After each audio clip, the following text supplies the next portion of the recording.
Greetings and welcome. Welcome to Conversation with Tony Mobley.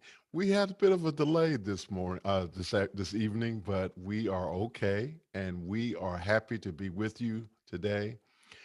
This is Conversation with Tony Mobley, and I'm having a conversation today with a friend who I've never met, but I consider him a friend, Mr. Bill Davis. Thank you so much, Bill, for being here with me today. This is episode 45 of Conversations with Tony Mobley. Why are we here? We're here because life has provided me the opportunity to have real conversations with real people. First, I want to thank my guest from last week, a public servant, Mr. Lawrence Nelson, for our conversation last Wednesday. And I want to thank the team behind Conversation with Tony Mobley for their great work. So we are here to have real conversations. And I hope to help others with these conversations. But I need your help. I need you to register conversationswithtonymobley.com. Now, I realize that it is a little bit of work in order to get into Conversation with Tony Mobley and register. But guess what? It's worth it. Why is it worth it?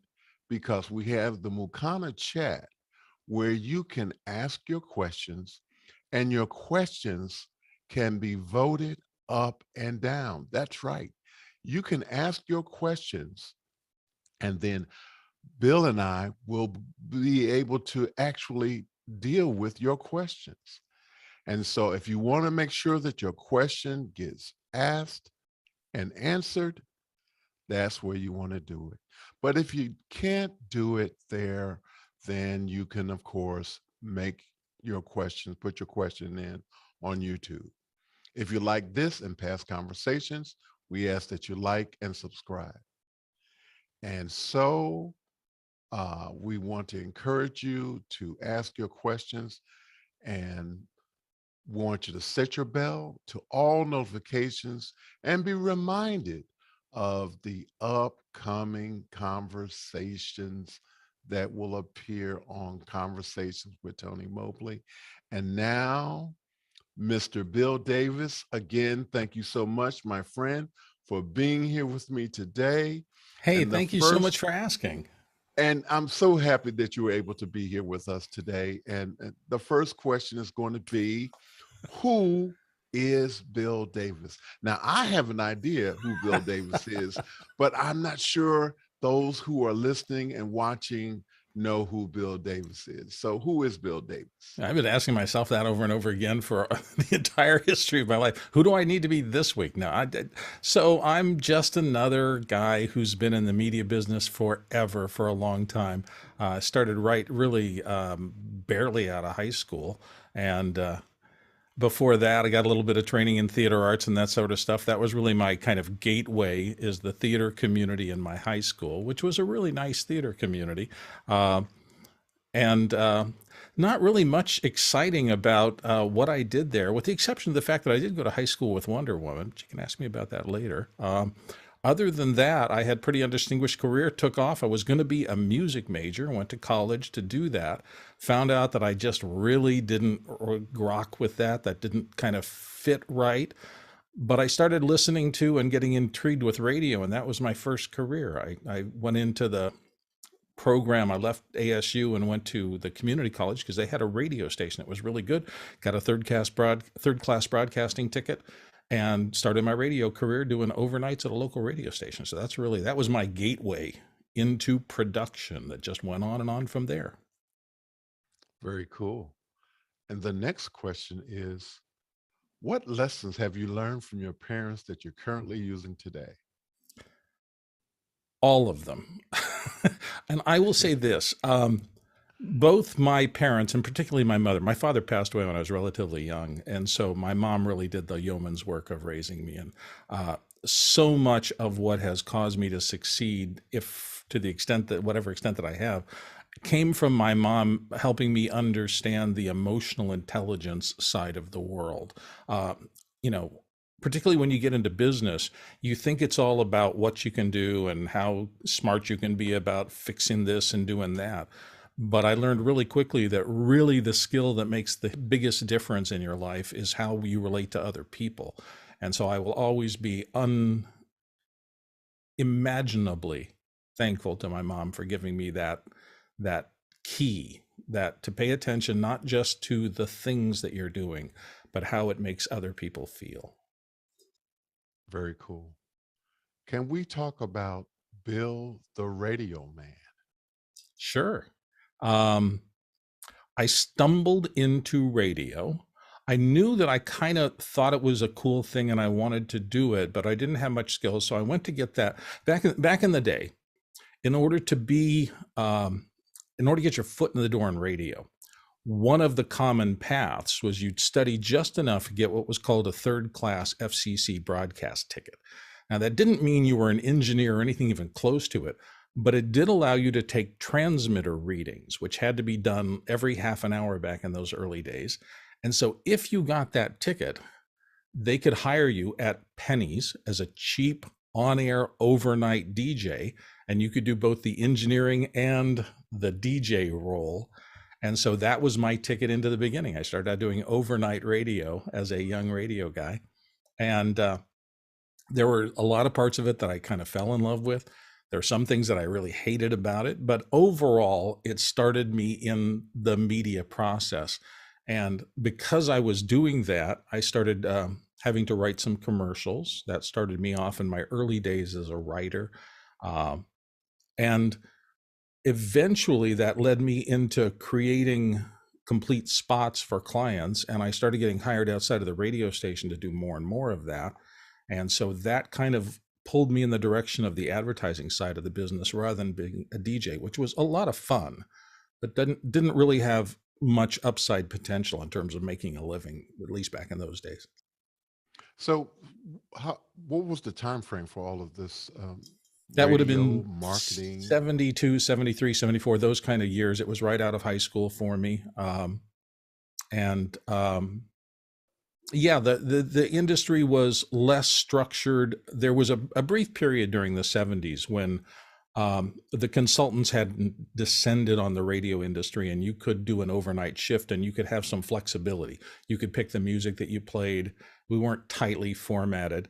And even when it came to doing commercial production, you could have some fun with it. It wasn't all just really highly pressurized. And, that the commercial side is the sales side of the thing. So you're working with the sales department and, they're bringing in a new sign up in terms of somebody who wants to sponsor something on the air, and you're trying to write a spot and make that sound good and put it on the air. So you're doing not just your shift as a DJ, but you're also doing production. And as I said, that's what eventually pulled me over. I left on air after I spent most of my time in overnights in the early days. Then I became an afternoon drive disc jockey. That was kind of solidifying in there, but I kept getting pulled aside to do commercial after commercial after commercial. And eventually that kind of lured me out of radio and into starting with a couple of partners, a small advertising agency where I grew up in Oh, Phoenix, we're going to Arizona. get there. We're going to Yeah. get there, Bill. We're about to get there. But before we get there, let's talk about you. Give us a success story with you as a voice actor. Oh boy. Okay. Voiceover stuff. It's something I've done for almost all of my career. And there are parts of that industry that I adore. And I think I mentioned we did a piece of office hours about this. And the thing about the voice industry is that it doesn't matter who you are. At some point, you're going to walk in front of a microphone, and the only thing that matters is, can you do the job? You can be tall, short, black, white, fat, thin, gay, straight. None of that matters. You're in front of a microphone. Somebody's going to give you a cue. And if at 30 seconds or 60 seconds, you have something they can use, you're in. And I always loved that about it. Now, in the modern era, there's much to talk about in terms of authenticity. And there's a lot of discussion in the voiceover community about certain actors getting roles that maybe that you might not naturally think of. That's a good debate, and I'm glad we're having it. But in the early days, The thing that I liked most is that it didn't matter who you were. You walked in, you could either do the work or you couldn't do the work, and that's all that matters. It was a different time, though. Now we have all these digital tools, and most people think that even if you're not really good, they can all fix everything in post and the rest of that. When I was started, that's not how radio spots got done. You'd go in and there'd usually be an engineer on the other side of the double glass, and there'd be a big clock in front of you, and you'd have a script and you read it a couple of times, and then maybe there was background music, maybe there wasn't. They'd start the clock, and if at 60 seconds they had a track, you were likely to get called back the next time. If you took Okay. 35 times to get the track, you were likely not getting called back next time. It was real simple. There wasn't a lot of fancy editing to be done. So in each town, in each kind of community, there also wasn't a lot of satellite interconnect. So in each town, there was a small group of people who had proven themselves to be able to do this work. So we would get called back time and time again. So I had a pretty robust second income stream through my whole career with being one of those guys who could get called in and do radio spots. Sounds fantastic. What a great second job. We have a question from Lou Perez from Phoenix, Arizona. Your sound quality is amazing. How much of what we are hearing would you attribute to gear and how much to technique? Okay, so here's my 2 cents. I've been talking about radio and voiceover stuff for my whole career. This is the order that I think things are important in terms of the entire chain of doing voiceover work. Number one is the script. If you don't have something to say that's worth saying, if it's dull or it's written poorly or it doesn't make sense, I don't care how good your voice is. I don't even care how good the product is. Nobody's going to notice. You're going to get lost in the mix. Script, the writing is number one. The second thing is the performance. Can the talent, whoever that is, bring that script to life? And you notice I said performance, not necessarily how great your voice is. There are all sorts of voices in all sorts of categories. And I would think now more than ever that can succeed in voiceover, what you have to bring is something unique that reaches an audience. I mean, we all know plenty of solid performers who spent their whole career doing squeaky voice things. June Foray, famously the voice of Rocket J. Squirrel, Right. little guy squirrel, and it was a much older woman who did the voice, and she was brilliant at it. And we all believed that was Rocky. And that's the point of voiceover. If you can bring the character to life, none of the rest of it matters.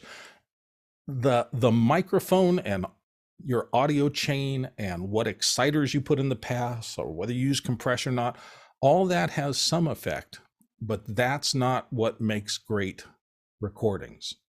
It is those other things: a good script, good performance, and enough equipment to get that recorded successfully and get it out to an audience. And then it's up to the fates. Great. Great question, Lou. Thank you so much, Lou, for that great question. The next question is, what was the path for you as a reader for the vision impaired community?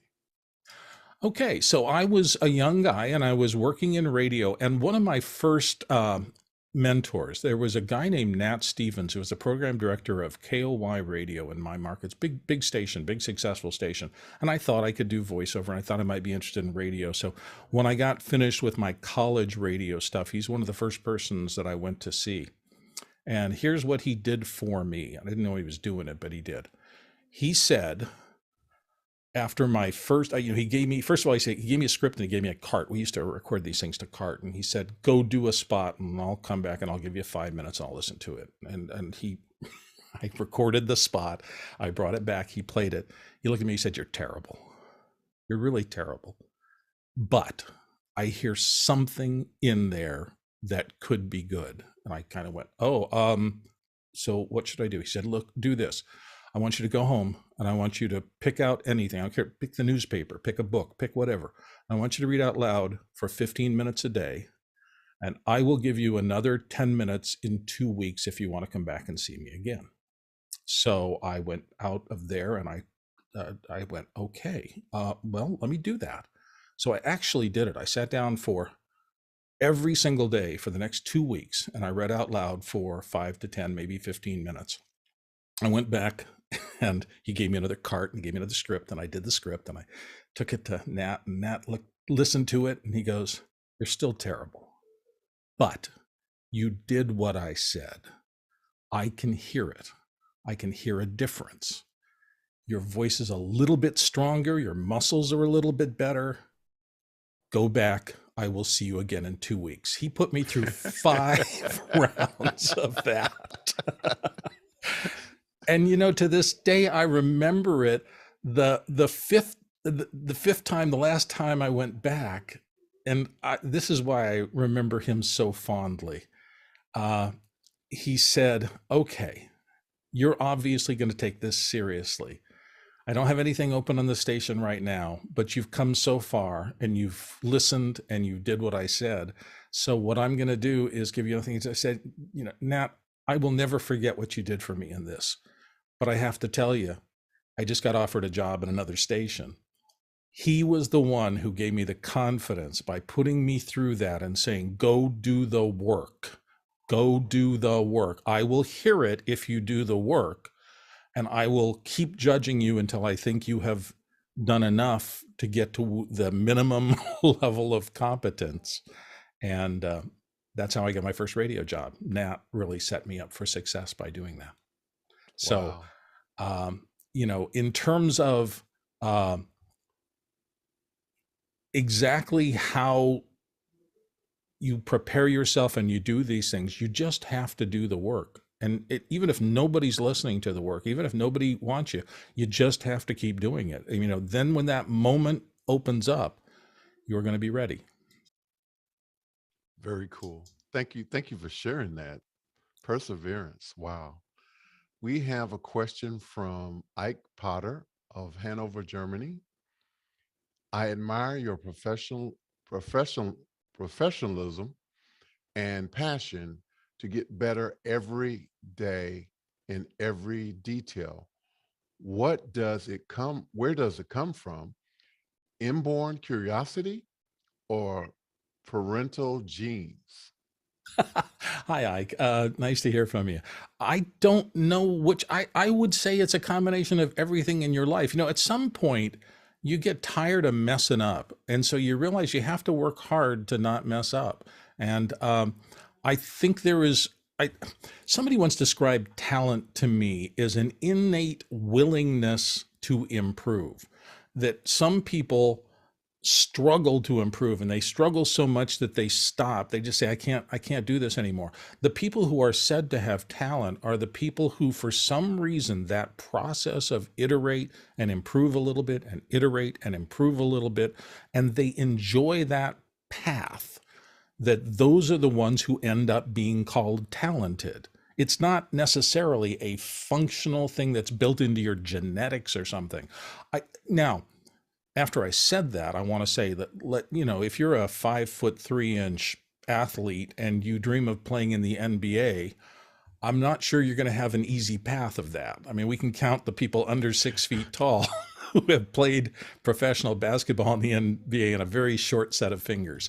So sometimes innate, your physical abilities, or your I don't know whether it's voice box structure or whatever, those things might lean some people to having a little easier time getting there.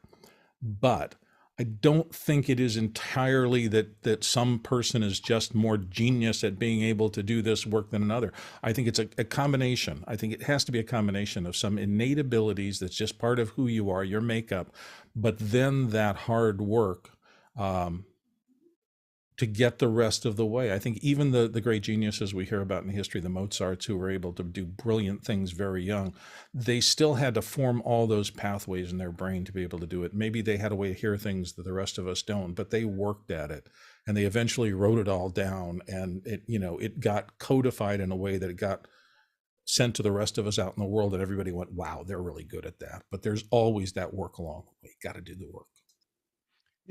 It occurred to me, Bill, that as we were listening to your response to Ike's question, that that is kind of the climate or the the sort of mindset of most of the people who are part of our community, office hours community. And it seems as if everybody is there because they want to get better. It's an Absolutely. it's an amazing thing, Yeah. and and it's it's unusual when you think about it because most of the time, um, we have these ruthless reviews and we do these things where we sort of torture each other, in order to get better. Right. And we are not apologetic about it, but we're able to do it in a way that it is beneficial from the standpoint that it encourages us to continue to strive to get better. So I thank you so much for the question. It was a Hey, great Tony, you are question. 100% right in that. I have to tell you, learning to take criticism, even the criticism that is not constructive, when somebody says you're really terrible at that. Now, Nat knew what he was doing and did that in a beautiful way that didn't completely turn me off the first thing. But learning to take criticism and to say to yourself, okay, I actually even disagree with this. I think this person is full of it and doesn't really know what they're talking about. But to have the gumption to look inside that and say, is there a kernel of truth in that? Is there something I can learn from the bad review of what I did that will make me even a little bit better? And so you don't turn away from the criticism. Uh, I've seen tons of people who I just knew were not going to succeed and go farther because they shut down at the first sign of somebody not appreciating every single thing they did. And, that's going to happen, particularly in media, in the arts. And in fact, It's I look amazing. back. Yeah, go ahead. Yeah, it's amazing that it doesn't happen for us, that are part of this community. Well, I think most of the people here have gone through that. I think almost everybody I know in the office hours, you just know how good they are. And you can't get good at things until you go through getting over that hump of somebody saying, they critiqued my work. I have to let that off my back like water off a duck. And I have to keep moving forward because moving forward that's what I want to do. And every time I look back at my old work, even at this point in my career, I've been doing this for a long time. I think I'm okay and pretty good at some things that I've learned to do and been practicing for a long time. But I still go back at work that I did 5 years ago or even 2 years ago. And I suddenly go, I've learned something in the last 2 years. I would have made that better. I'm continuing to move forward in my analysis of my own abilities and how I can continue to improve. And I'm hoping that doesn't end ever in my life. I'm hoping I'm continually doing the best work that I'm capable of going forward every week, every year, every month. I have to laugh. I know we need to move on to the next question, but I have to laugh when I think about it because, you know, um, Bill, when I first came on office hours, I had, this old MacBook Pro in the bedroom, lights coming through the curtains, I hear you. um, this horrible sound coming from the old MacBook speakers and microphone, and I and I was able to hang around because I got, even in the midst of all of that craziness and that horrible image, the community allowed me to hang around, and then there were people in the community that continued to encourage me to participate, even though I had terrible hardware, and It wasn't and about that ever, Tony. It was never about the stuff that anybody had coming into office hours. It was always about we saw so many people getting over this fear. The first time I was on office hours, and I've been in radio for decades before that, and I had done commercials, and I knew that I had some skills in this. I was as nervous as a newbie. You're coming into this new community, and you're going, "Will these people accept me? Am I going to mess up?" And you're kind of, oh gosh, here I am, and you just have to you have to have been through it enough to know I'm just going to stick around because I'm starting to see something here that I really like. I like the people. I like the idea, what Alex has set up. All of this seems to be going in a good direction. So let me see. And then it just gets the community building part of it gets more and more. But, you helped all of us the same way that all of us helped you a little bit in terms. We solved microphone problems and stuff like that. You solved a spiritual problem for us, which is that we believed that even people who didn't have the best equipment and even people who didn't have a ton of experience behind them could find ways to improve and get better, particularly when COVID hit. And we realized, particularly through the education things, that there were going to be thousands of teachers and other people out there who were going to need to make this climb to adequacy in terms of their Zoom presence and things like that. So it became a joy to watch you succeed, to watch you level up every time.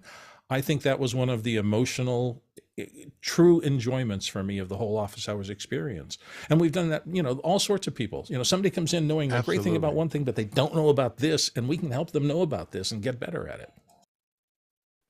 Yes, it's been an amazing journey, and it continues. And I'm gonna stop because I'm about to start crying like a little baby. Uh, uh, Brandon Bertram, Indianapolis, Indiana. What does a typical day in the life of Bill Davis look like?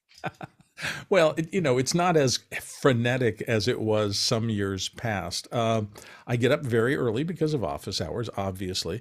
I've been trying, because I was housebound for so long in COVID, I've been trying to get up and do some cardio every morning. And I'm lucky enough, we moved just a little less than a year ago to the fairway of a golf course. And in the morning, there's nobody out there. So I get up usually about 4:30 in the morning.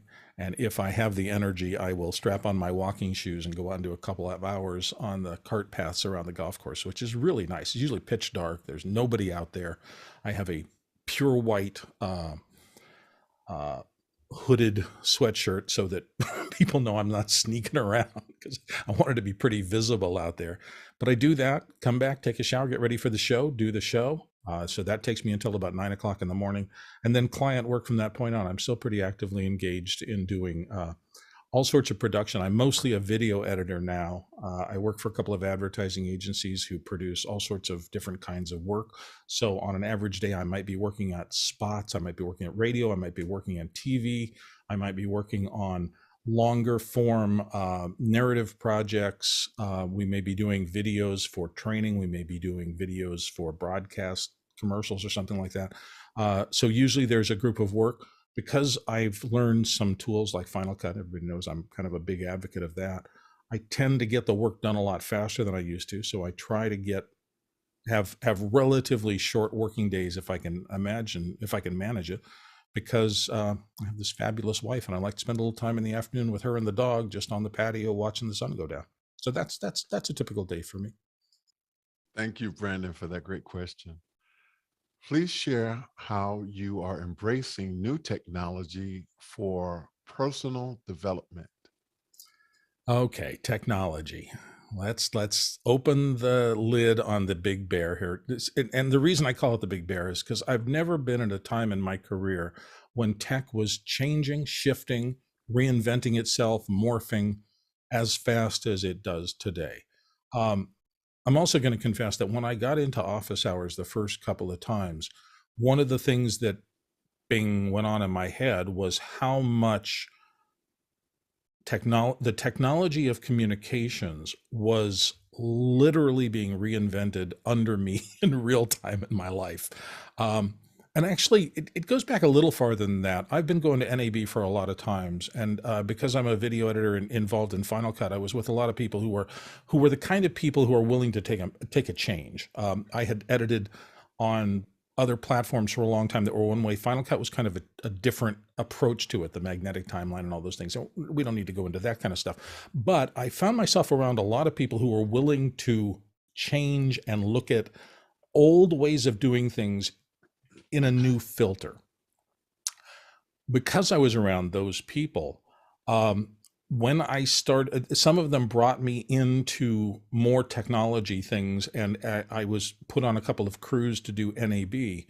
And in broadcasting from NAV, I suddenly found myself all the technology that I had grown up understanding, particularly for video production and video distribution, was starting to get shoved aside. And this is 4 or 5, 6 years ago.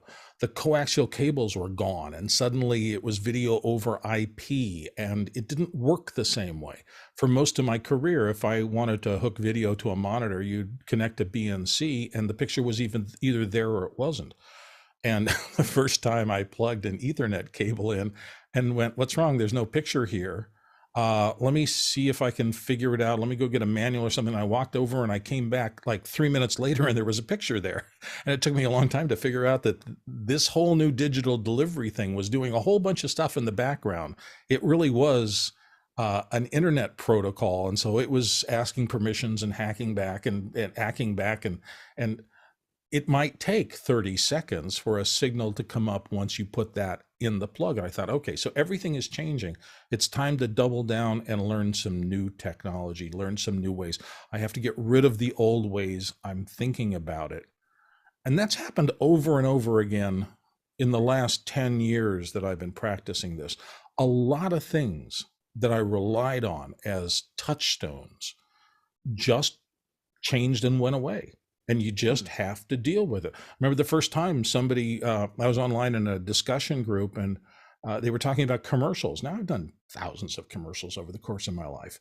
And I said, well, then it's got to be 60 seconds. And somebody went, huh?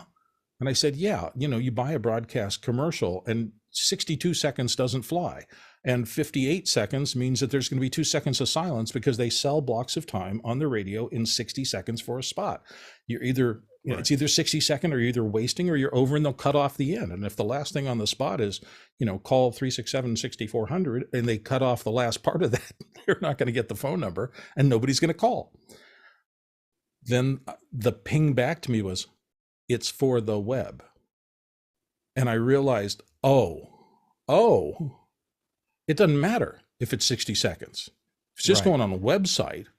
And I had to reorient my thinking even back there 10 years ago to, they're talking a language that I thought I knew, but the language has changed. So again, I have to be agile enough to dump the old thinking and immediately adopt new thinking, because it's not going to be the same from this point going on. And that happens over and over and over again these days.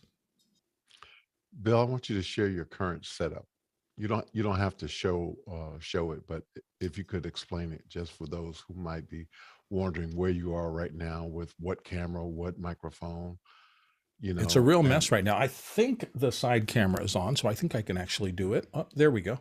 So here's where I'm sitting. So, and there's a big monitor right ahead of me that I don't have turned on now, because when I turn it on, I tend to, instead of talking to somebody there, I tend to watch the big screen. So I'm looking over everybody's head too often. And I don't like to do that. But anyway, laptop in front of me, that's the main computer that's running that. iPad to the right side that I use for looking up things on the air. There's an ATEM Mini right over there that's switching things. That's how I just pulled in that other shot. There's a Universal Audio Apollo Sola down there, which is my interface to audio. I'm speaking into a Neumann I'm sorry, not a Neumann. This is the Sennheiser MKH 416. There's a Neumann in my voice booth in the other room, but this is the 416. I have a little Rolls mic mute here, which I use all the time on office hours to mute my audio so that I don't have to use the Zoom mute. Right above my laptop is a teleprompter. It's a small teleprompter that I use to try to maintain eye contact with a Blackmagic 6K, which is my camera behind there. And then there's another monitor, these two Kagotas on the two sides. One of them I use for an interface I use every day during the show. The other one I use for Discord, so I can keep track of people there.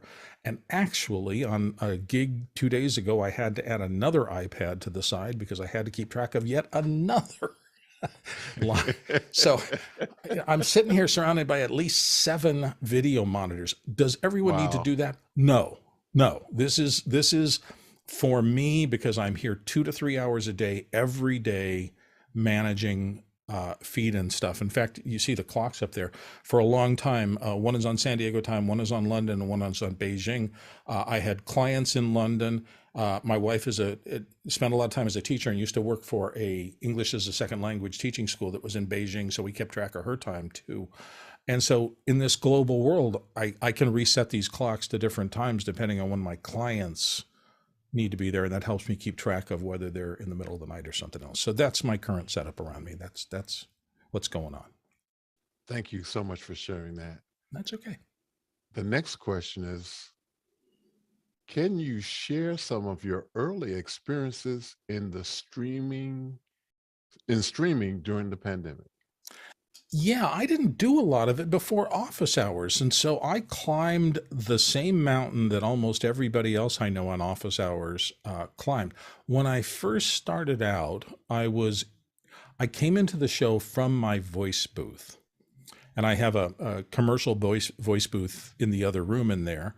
Um, and so if you were to go back, I don't even know if those shows still exist, into the first maybe 60 or 70 shows on office hours, I And was before you go there, what is a voice booth for those who don't know? okay. One of the challenges when you want to make radio or television, let's talk about radio specifically because it's the same for television. One of the challenges of home recording is that the world can be a noisy place. And if I am on a deadline and I'm trying to deliver a radio spot and I've got 3 scripts I've got to get done, and they came in from an agency at 10 o'clock in the morning, they may ask me to do a quick turnaround and I may need to get them out by noon. So I've got a couple of hours to produce something. If you're doing this casually, you can probably say to yourself, okay, there's a jackhammer outside the door and something else is happening, or there are planes landing or whatever it is. If I open my microphone, I'm going to get too much background noise. I really need a place that is absolutely controllable so that there is no background noise when I do this work. The most successful way to do that is to create a room within a room. And the industry has these things called voice booths or vocal booths. They are a reasonably expensive little room that you build inside your room. They have usually a glass window so you can see somebody outside of it, but they are soundproof. When you close yourself into that, all of that environmental noise is removed from the circumstance. So if you have good mics, you can turn them up loudly and you're not going to get a lot of traffic noise or other things in the way. Not everybody needs this to do voiceover successfully. If you have the flexibility to wait until the traffic stops, if you can work at night, if you live on a farm out in the middle of nowhere and the crickets aren't going to bother you, you can get into a lot of quiet places. In fact, in various moves of mine, I haven't had the voice booth set up, and I can use a closet. A closet full of clothes is a good, cheap voice booth. The clothes take out a lot of reflections and reverb and stuff like that. And so you don't have to have these tools. But if you make part of your living on this, and I have for many, many years, then a tool that says, I don't care what time it is, I don't care what the circumstances are, if I need to get a voiceover done and get it out fast, I'm gonna lock myself in the voice booth and just get the work done. That becomes a value add for those of us who do this professionally. Okay. And now back to your early experiences in office hours. Okay, so I we were mean, in the pandemic. early days. I came in from the voice booth in the early days, but then I watched this process of, you know, some of the guys are starting to look really good because they're thinking about better cameras, and we had these discussions of things like, wow, the Blackmagic cinema cameras are really doing a beautiful picture. And they started out like at $2,500, which is a lift for a lot of people, and I understand why you wouldn't do it. But then they dropped down to like I think $2,000, and we knew Guy, who was such a great friend of the show and of ours, and I one day just called Guy and said, "Can I get one?" He said, "Sure." And we worked out a thing, and he sent me a 6K camera, and so I thought, okay, now I'm going to start building out something better. I also thought, I'm tired of being in a voice booth. One of the things about a voice booth is that it's contained, so you don't get a lot of airflow. Now, I did eventually put a fan in, and there's all sorts of ducting for quiet fans you can get. But in those early days, spending 2 or 3 hours a day in a in a 4x4 closet basically was not my idea of a good time. So I set as a goal for myself that I was going to take my editing desk and I was going to equip it and soundproof it and do the things necessary so that I could enjoy spending a long period of time here inside this rig that you all just saw from the side camera. And just having this makes it easier to do this kind of work, you know? I can work with clients here on Zoom. I have a good sound. It's not as quiet as the voice booth, but we're not trying to be as quiet. I'm not trying to send a spot to a national advertiser who demands absolutely 0 decibel noise floor on top of things. So that's what this is all about. That's how I built this out. Very cool. Uh, when did you know you wanted to work in office hours community? And You know, I'm intentional about saying the word work. it I, like so many people at the pandemic, didn't know what I was going to do. We started seeing things starting to shut down. Uh, I actually went out and subscribed to both Masterclass and Curiosity Stream because I had this horrible thought that I was going to be in my house for a period of time. I thought it was going to be months or maybe weeks or months, as did most people at the start of the pandemic. And that if I didn't have some source of outside stimulation, I was going to go nuts. So I was thinking I would do all these classes. And it was like 2 days after I spent all this money and subscribed to these things that I think it was Chris Fenwick posted something on Twitter about a thing that he was involved in. And I took a look at it. And that was that initial watching a couple of them, thinking, yeah, maybe I'll try to get on this, and going out in the voice book and booth and hanging up my first, I think, Logitech 960 camera and thinking, oh, okay, I can plug that into my laptop and I'll at least get a picture out. And sitting back for 4 or 5 days. I think it was 2 or 3, maybe 4 days before I asked before I answered the first little part of something, and felt like I had done a pretty half-assed job. So I had to come back and try to do better the next time. And the next thing you know, I'm answering some questions. I was just a panelist, just another panelist. I didn't do the stuff that I tend to do now in terms of question reader and all that stuff at the beginning. I was getting my feet wet. I was getting some confidence that I could hang around and do that.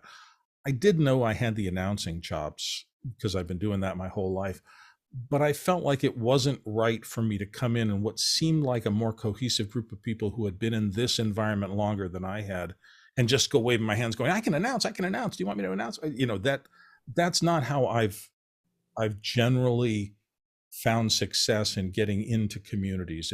I find it better to sit back, get the lay of the land, occasionally let out a little bit of information. Well, I can maybe help with this, or I can do that, and then let people ask you to come in rather than trying to shoehorn yourself into existing communities. So that's the path I took. It took a month.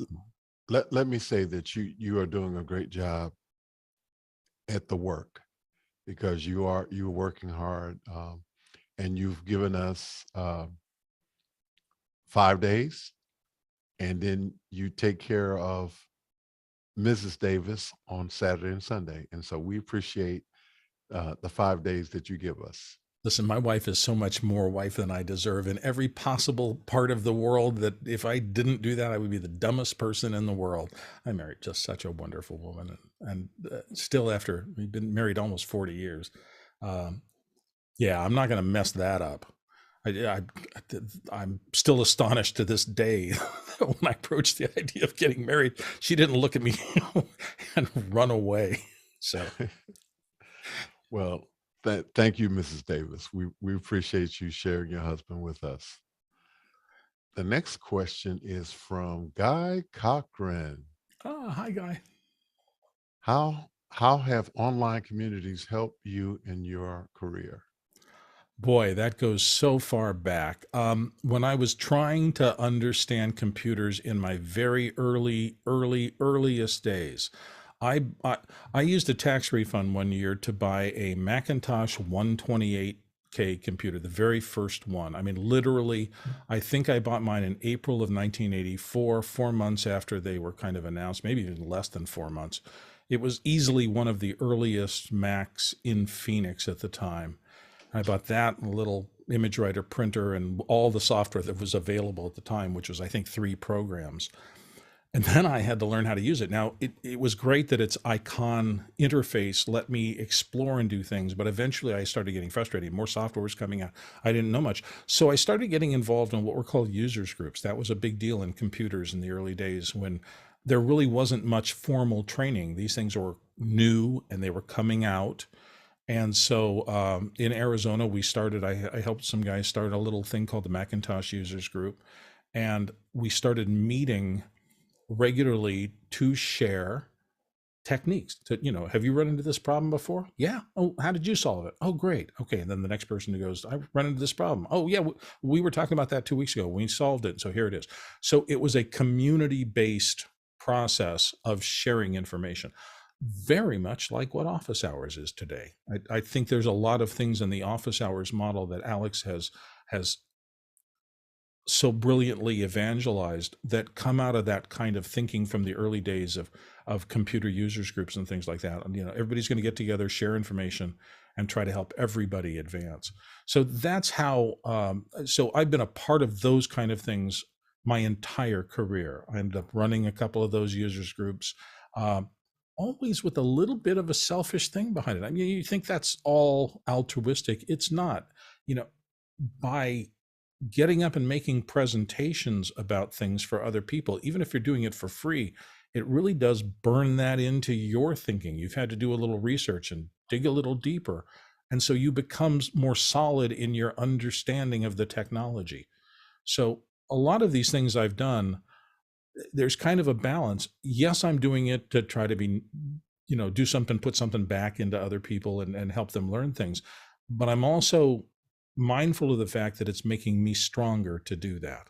I've always found that about volunteerism. Whenever I volunteered, it's strengthened the community, I hope, but it's also strengthened me, the connections, the people, the technology, the understanding of whatever I'm doing. It always works both ways. And I've always felt like I get as much, if not more, than the people that I'm supposed to be volunteering to help, because it's helping me improve. Very cool. Let's talk about your work with the Office Hours remote band. Okay.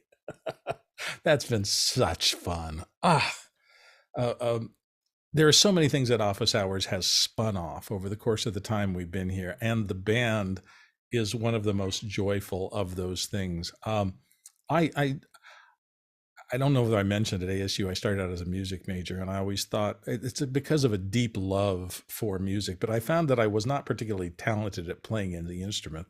When I went to ASU and originally signed up, I signed up as a composition and theory major because I didn't have an instrument or a passion for it, but I just wanted to be around music. And while I drifted away from that, I've always so enjoyed watching musicians perform and the rest of that. So when they said we're putting a band together, I thought, well, I can't really play in it because I don't have the skill to do that. But I do know video, so I will volunteer in at least a couple of these to be the guy who does the video for it. And the first one we did was a tremendous joy. It kind of came together at the last minute. Everybody had their parts done, and I had to come up with a way to kind of express that song in a way that resonated. I was hoping to do it a little bit like the thing that we were doing, so I put all the players in little squares, almost like a Zoom, and I had fun with the Zoom interface as a mode of getting everybody who was playing and all the instruments they were playing on screen at one time. Then they asked me to do the second one, and it was a different thing. I got a little selfish again. And there were a couple of things that I didn't know how to do in editing and that I had been thinking about for a while, but I hadn't had a project that I could apply that to. One of them was simply handling blackness. And I say that in terms of the fact that I wanted to create a world that was all black, out of which performers came, did their part, and then went back into this negative space. And in the few times I've tried that in the past, it's been very tricky. You would think that black video is just no video at all, and they're all going to look the same. Well, they don't. Every camera that's set differently would be coming in with a different shade of milky gray. And so I had to spend a lot of time correcting that. It was tons of fun to just put that together and come up with something. Plus, I got to work with the fabulous Daria Musk, a dear friend of our show. I think she was on your show not too long ago. Daria is Yes, just she so was. wonderful. Yeah, Daria and Ram are such great folks, and we did it during the pandemic. And part of the true fun of it was I'm trying to direct this thing and get performances out of people, and I have no idea what camera they're going to use, whether they have any lighting, whether, all I know is that I'm supposed to capture them in a way that I can make it look like they're playing this song. And we had so much fun saying, okay, do you have a roll of tinfoil in your kitchen? I said, go get the roll of tinfoil. We're going to make a light modifier for this desk lamp that you have to try to get the look that I'm looking for in terms of faces and instruments coming out of a black field. It just had so much fun with that. Let's see if we can play the clip now. My team is prepared to play the clip. Great. I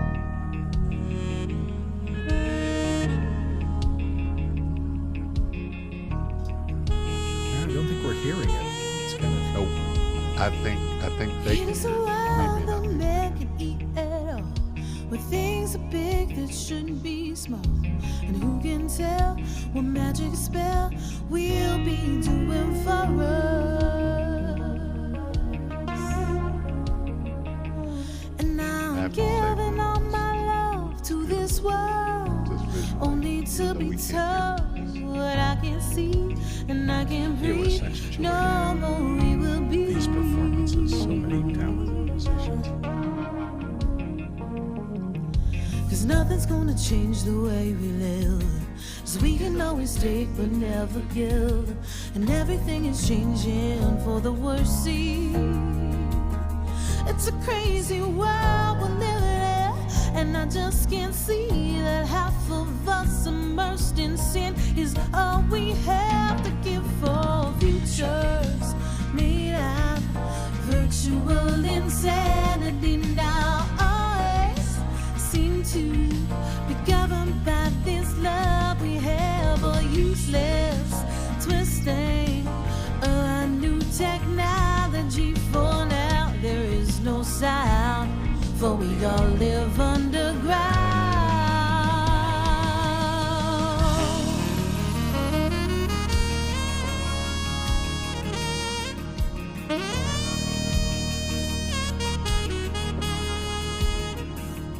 And now I'm thinking what a mess we're in. It's hard to know where to begin. If I could slip these sickly ties earthly men has made,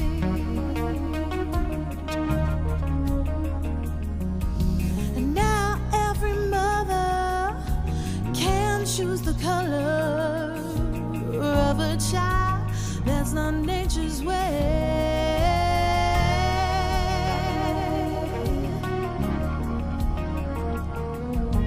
That's what they said yesterday. There's nothing left to do but pray. I think it's time to find a new religion. Oh, it's so insane to synthesize another strain. It's just something in these futures we just have to live for. Futures made out of virtual insanity now always seem to be governed by this love we have, or useless twisting a new technology. For now there is no sound, for we all live underground. Yeah, now there is no sound.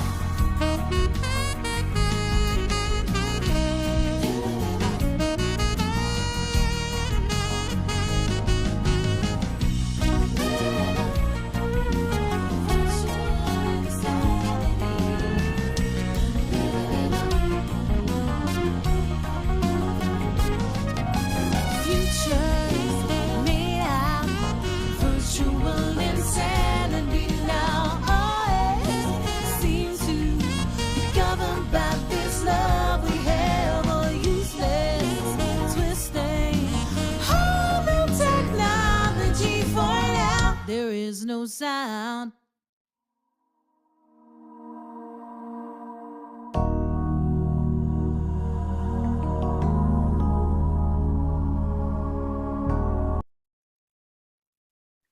Amazing. It was such a joy to Amazing, work with these amazing, people. amazing. So And much and and talent. I have to say this, so just in case people who are watching don't understand, the name of the group, the band is the Remotes because they are in different locations. And Bill was able to edit that video with people being in different locations. And it is an amazing group of people, individuals, um, a whole lot of maestros involved, and uh, it is an amazing thing to do, to be able to do that with people in different locations, different equipment, and you put it together much, and remotes for being willing to do this. You guys are fantastic. Thank you so much. It was such an honor to be around those people. I got to say, and this is the thing about office hours. We see a piece of what everybody can do, but the people involved in that, Victor as the band leader, Greg in Norway pitching in and running these things and helping them, Brian Anderson, oh my gosh, as an arranger, I mean, he took that Jamiroquai song that sounds nothing like that in its original, and watching the band's creative process, everybody working together on Zoom to push and pull and think, oh, this is a little what tempo, how should we do this? And I remember the day that Brian went away and thought, I have some ideas, a change tempo and some things. He came back and played us the bare bones of what became that arrangement, and I was just, it took me a week to get my jaw off the floor. It was so beautiful and so beautifully reimagined from where it had been before.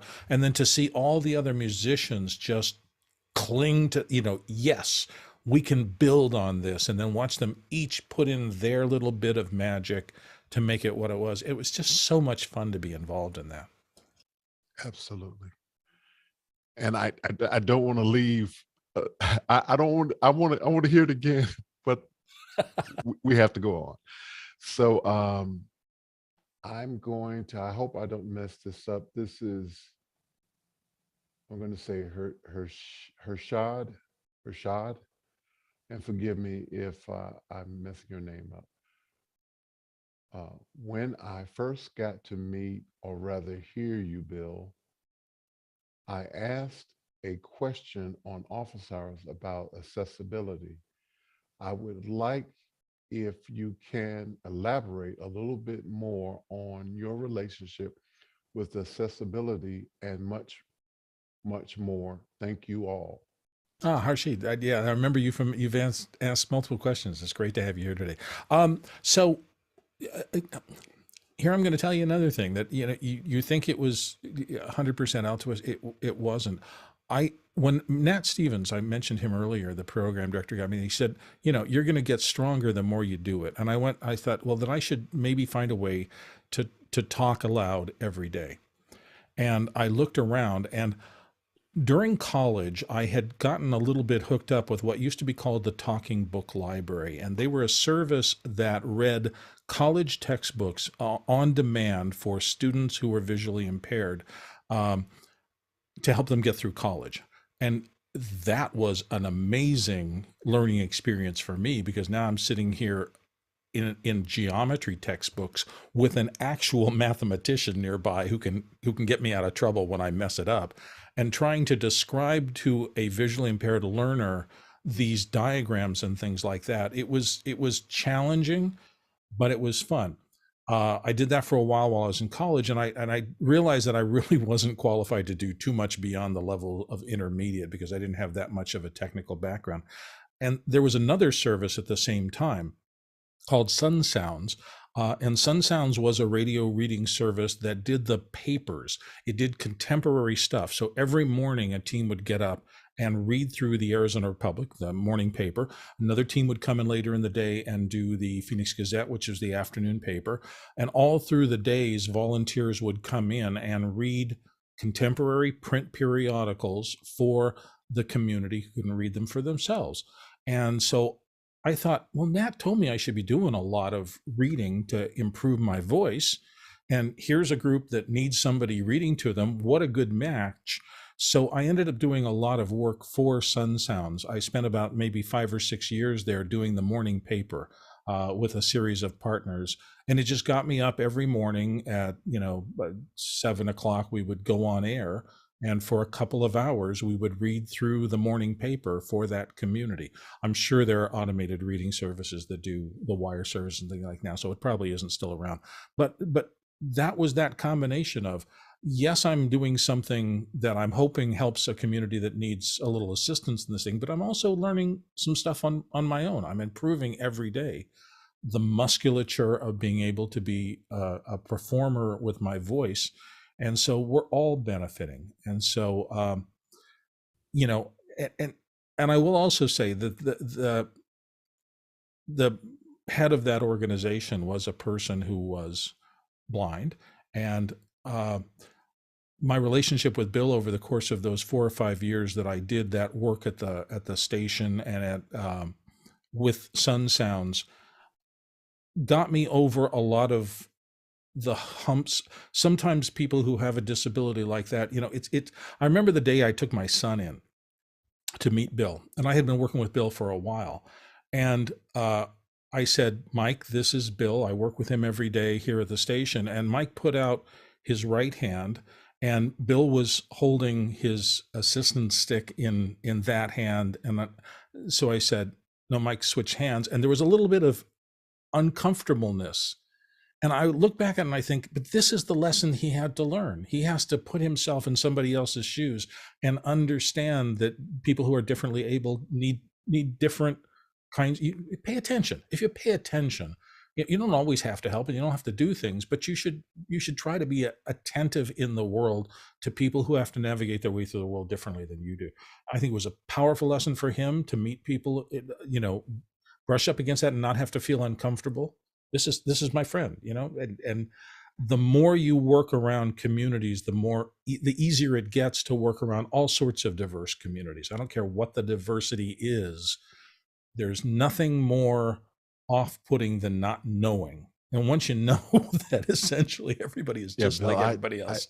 I applaud you for the great work that you did with that community. That is amazing, and thank you so much for being able to answer his question. We have Dr. Chris Clark asking a question from Tempe, Arizona. Dear Chris Bill, Clark, hi. my granddaughter, I'm going to say Aviva, I hope that's not wrong, Dr. Clark, will start college at ASU in August. She will be an art major and is also interested in engineering. What advice do you have about how to make the most of the ASU experience and be open to charging or changing plans over time?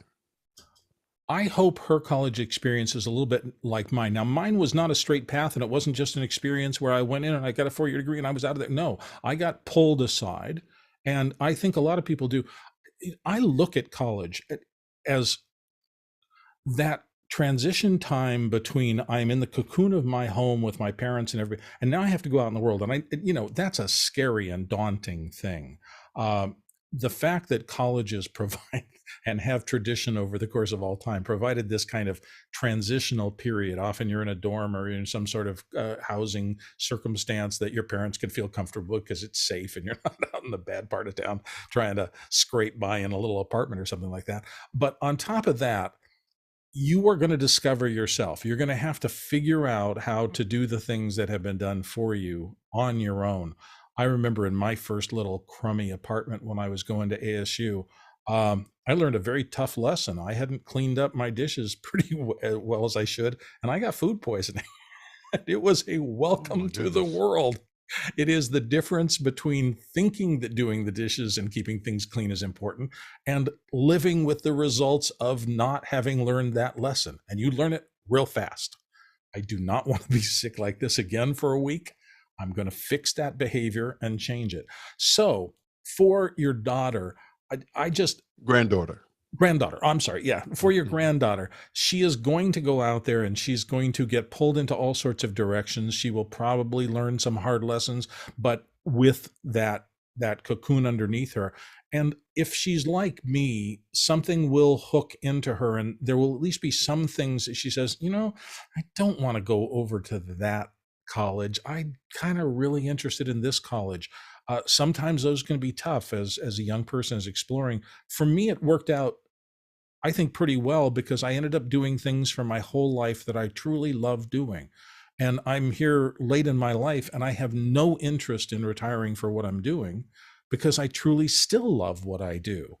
It was a lot of meandering, a lot of this thing that I'm doing now is not going to sustain itself, so I have to take a turn. I think in my little bio thing I said, that's what this world is now. You know, I'm an expert at a slide rule. Sorry, we don't use them anymore. Whatever that piece was that you learned, it's irrelevant now. But these pieces are over here. And maybe the way you learn to deal with the slide rule, you can apply to dealing with the calculator. And later on, you can adapt to dealing with the calculator in your computer, which is part of the overall. It's just everything. You just keep curious, keep going, and I hope for her that she learns both the social lessons of being gone from the home and learning things about people, how to judge people, how to open yourself up to experiences with people, but also how to be careful about that, because those are all lessons that everybody needs to learn as they go out in the world. And Bill, I'm going to ask you if you can now talk a little bit about uh, your schoolmate Wonder Woman. I was hoping you. So I'm in high school at Arcadia High School, and there's this young woman who is, by all accounts, extraordinary. And I had a little interaction with her, and I have to just the briefest stuff. We used to do a big show at the end of every year called Arcadians on Stage. And I think my sophomore year, I was a theater arts kind of nerd in the background. I had been trying to learn technical lighting and stuff like that. And this young girl stands up on stage to belt out a Broadway show term. The whole place just went, "Who is this?" Turned out it was a young lady named Linda Carter.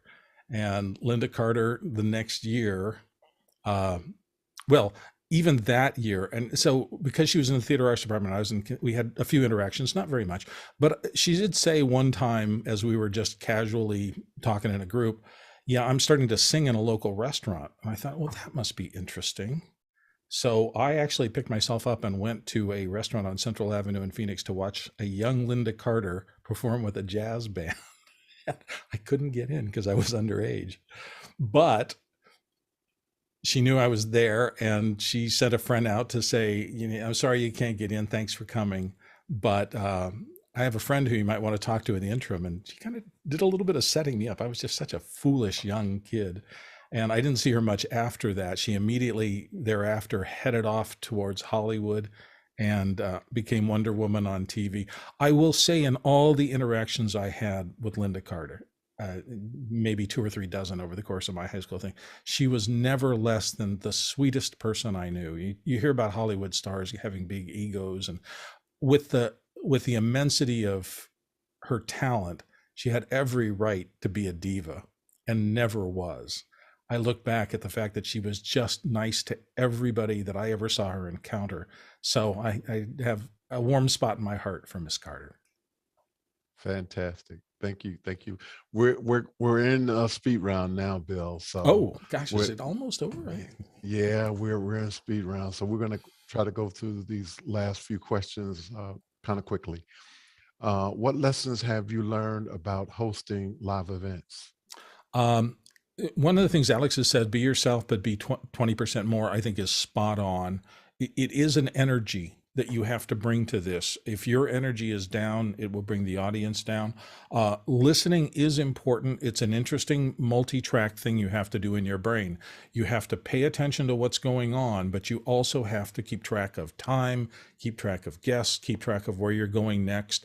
You know, you learn to quickly try to get past the crutches of like, okay, while that person is talking, I'm gonna read through the next questions and find out what I'm gonna answer next. And Tony, by the way, you've become a master at this. I don't see you disengage ever on all of the people in Tony Mobley. And I not only am appreciative of how you're doing that, but I'm trying to do more of that myself. So I'm watching you to get lessons about how to connect and stay connected to an audience, because that's one of the things that I have the toughest time with on office hours. I'm always looking over for another piece of information here or there, and I need more eye contact. And you do that so magnificently that I need to study you more for that. Well, let me say this. Thank you for that. But you are a mentor to me, as well as our leader, Alex Lindsay, and the community. And, 45 shows of Conversation with Tony Mobley hasn't hurt either. And having an opportunity to participate in office hours in a variety of different ways has been extremely helpful.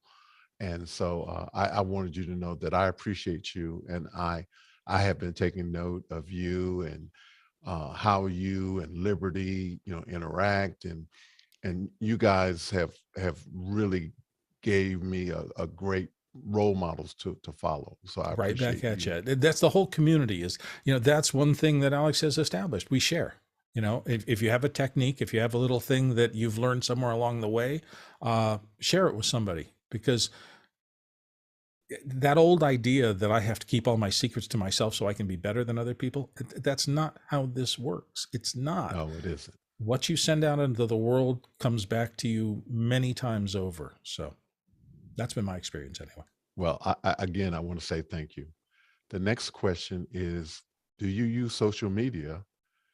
If so, what platforms? Yeah, I'm way worse at that than I should be. I'm not of the era where this was critical. I've been on Facebook for a long time, and I used to interact with that. I will tell you, there is one lesson that I learned really, really early, way back in the dark ages of what would now be called social media. There was a little service called CB Simulator. It's the first thing on one of my early computers I ever dropped into. And what they used to do is you'd pick a handle, and then you'd have live conversations with a few other people in a channel with the handles. I did learn something, though. I learned that people, when they're not themselves, get meaner and shorter and try to be too clever. And often those conversations fell into a bad place.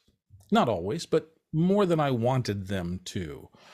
And I remember that almost the day I was sitting at my little Macintosh watching a conversation go by on CB Simulator that was, confrontational, to say the least.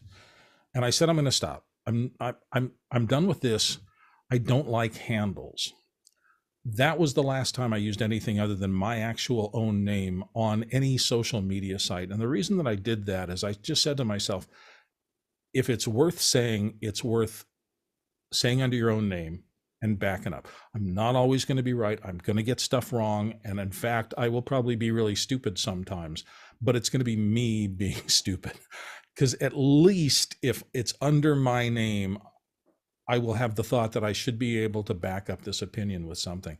And so that has helped me more than anything else, because I haven't had to look over my shoulder too much. I mean, like everybody else, I have some things where I was probably more upset than I should have been, and I didn't put away my keyboard.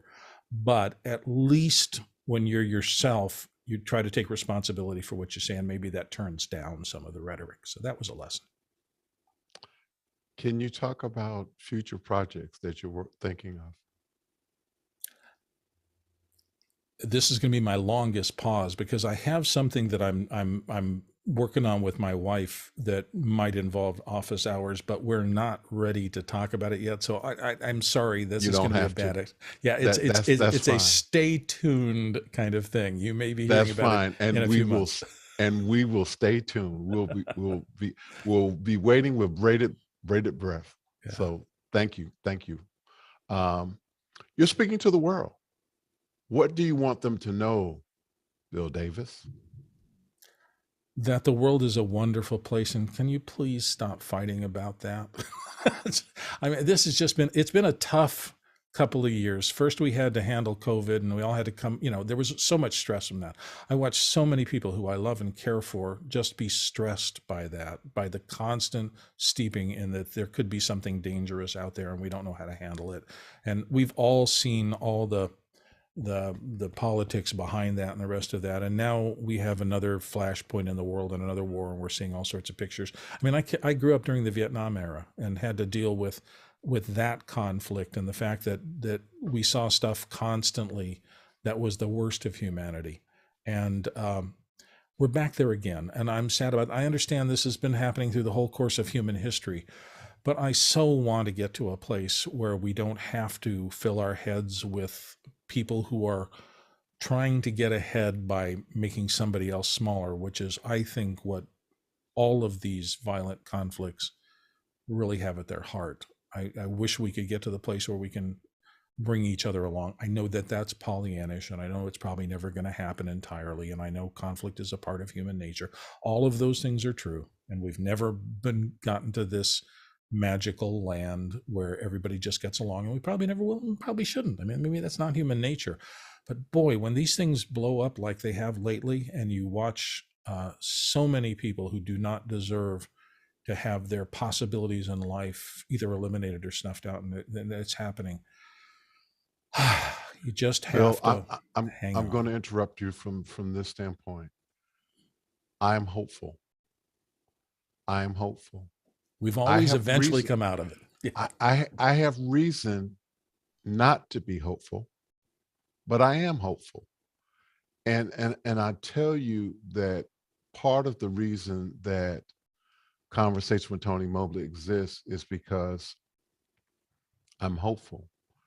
I was told when I initially wanted to have conversations that I was being naive, I was being foolish, I was doing something that didn't make sense. It wasn't something that was going to necessarily really benefit me. And the point that I wanted the people who were saying that to me to understand was that it's not about me. It never has been about me. It's been about the spirit of what we try to do in office hours from the standpoint of no one being left behind.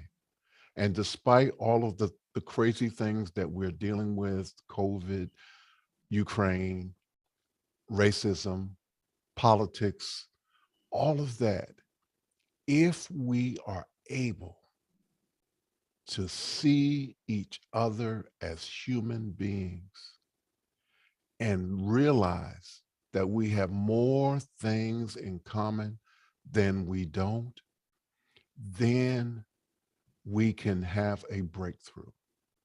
And I'm hopeful that Amen. that will happen. Yeah. I hear what you're saying. And you're right. Our industry at its core is human to human communication. And I do believe that is what eliminates the possibility of thinking that somewhere, somebody on the other side of some line on a map is other than we are. You know what I thought about when you're talking about that? Remember the silly little video out of Korea, Gangnam Style. Remember? Do you remember that silly little music video where the guy named Psy, who was kind of a Korean pop star, South Korean pop star, he did this little music video, and I remember looking at that, watching through that, and thinking, "Wow, all these people that I'm seeing are half a world away, but they could be in a neighborhood not far from me. They Mhm. they are living exactly, and this is a culture I knew almost nothing about. I had not heard much about South Korea and the whole specter of Korea. There's a North Korean communism and all the rest of these things. But here was this guy doing a music video, and he just looked like everybody else doing a music video. And they had nice houses, and they were riding horses, and they were doing all these things that everybody I've ever known in America is doing too. And it just collapses the world a little more. And you see that really not much different between what he loves doing and what I love doing. He's a better singer and better performer, but it's essentially what he wants out of life is the same as what I want out of life. And yeah, you're right. As we expand this communication and do these things, I try to keep in mind the kind of work I'm putting out and hope that it helps people go in a positive direction and improve their lives. That's all you can really hope for out of your work and life, I think. Bill, I'm going to say thank you again for being with me. We have one last question. It's from Ike Potter. And he says, what is your vision for how the office hour community will develop? Oh boy, we could probably do an hour on this because there are so many possibilities. I mean, what we've uncovered, what Alex has uncovered, but everybody who is out there, particularly the people that you don't see, not those of us who are crazy enough and egotistical enough to will say, I want to stand up in front of this and do these things, but all the people with so much talent behind the scenes that you don't get to see. What they've all done is understand that this is a change happening around us, and we all want to be a part of this change. And there's so many people with such good hearts and so much talent who are going to put this together. And if we can be careful and do it with intent and with the right thoughts behind us, maybe we can build some new communications line and involve more people, not just around us, but globally, because this is a global community. You know, when we go on and I'm talking to Mickey in Manila, and I'm talking to the 5 or 6 people, Alex or whomever's in London, and I'm realizing that these people I really do now count among my friends that are all over the globe. And Absolutely. we're all just friends because we share something in common. And I would like to see that continue to grow and flourish. I'm thankful so much for this community, and that this is an opportunity for people to get better. It's always an opportunity for people to get better and grow from. We're not stagnant. We have an opportunity to learn more, and the desire to learn more is part of what keeps this community so engaging. And I'm thankful to be a part of it. And I'm thankful, Bill, for you in that we've had a chance to meet each other through office hours, even though we haven't seen each other in person. I think that may happen sometime in the future. I'm looking forward to it. These And fingers are crossed. and I want to say again, thank you so much for being on Conversation with Tony Mobley tonight. And I'm going to do my customary thanks, my special thanks, and we're going to start with my wife, Kimberly Mobley, Ron Mobley, Global Family and Friends, Alex Lindsay, Office Hour members, DVE Store, Liminal Entertainment Technologies, Byte Hive, VDO360.com, ApproveForLoan.com, Cloud Bedrock LLC, Ken Jordan, Jonas Dattel, Aaron Husledge, Cherit Cheetah, David Brady, Marcus Lee Folk, Richard Lavery, Chris Fenwick, Manolo Lozano, Jeffrey Powers, Bo Cordell, Mickey McAchore, Hasmuk Gajor, Doug Moeller, Laura Thompson, Bryant Shand, Dennis Champion Walker, Roscoe Jones, George Butters, Joshua Menden, Danielle Maxwell, Conversation with Tony Mobley producer, Clark Miguel Lopez Waterman. Thank you all so much for what you do.